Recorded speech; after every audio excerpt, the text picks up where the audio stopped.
Yung pagtanggal sa confidential fund ng Office of the Vice President at ilan pa pong ahensya, posibleng pagbobotohan ng mga senador ayon kay Senator Amy Marcos, detalye ni Faravelo.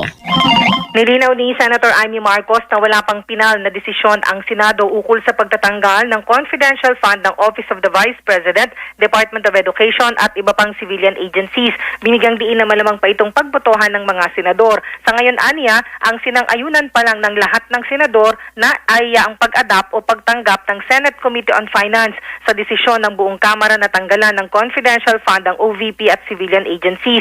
Sasalang pa ito sa deliberasyon at debate sa plenaryo ng Senado at sa huli nga maaaring pagbotohan. Sabi ni Marcos, hayagan naman na may mga senador na nagpapatanggal ng confidential fund ng civilian agencies, partikular ng tanggapan ni Vice President Sara Duterte. Pero meron ding nagsusulong na huwag itong pagdamutan ng confidential fund dahil isang hakbang na lang ang OVP mula sa Office of the President na may mahigit 4.5 billion pesos na confidential at intelligence funds. Ipinunto naman ni Marcos na mismong si VP Duterte na kanyang kaibigan ang nagsabi na desisyon ng Kongreso kung bibigyan siya ng confidential fund. Humihingi ang Vice President ng 500 million pesos na confidential fund para sa OVP o Office of the Vice President at 150 million pesos na confidential fund para sa DepEd kung saan siya ang kalihim.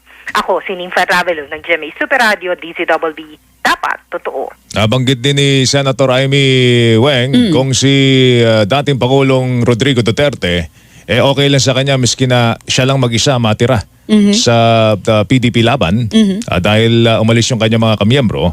Si Senator Amy naman sabi niya, okay lang na ako mag-isang matirang kaibigan ng mga Duterte. Okay. Dahil nanlaki daw ng utang na loob ng Marcos family sa Duterte Kasi family. yung sa libingan pala ng mga bayangan malaking yun nga. issue na sa kanila. Yun o mga kapuso, sandali.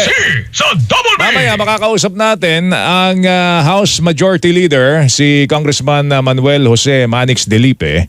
Ito'y may kaugnayan, tinatanggi naman nila. May unit team na tinatawag. May unit team pa rin daw. Ang obserbasyon ng minority sa Kamara, hindi na unit team yan ngayon. May lamat na. May lamat na. So, makuha natin at ilang pang mga usapin tungkol po sa House of Representatives sa ating pagbabalik mga kapuso. Oras natin, alas 8:23. Radyo na. TV pa. Kortesiya na. Disiplina pa.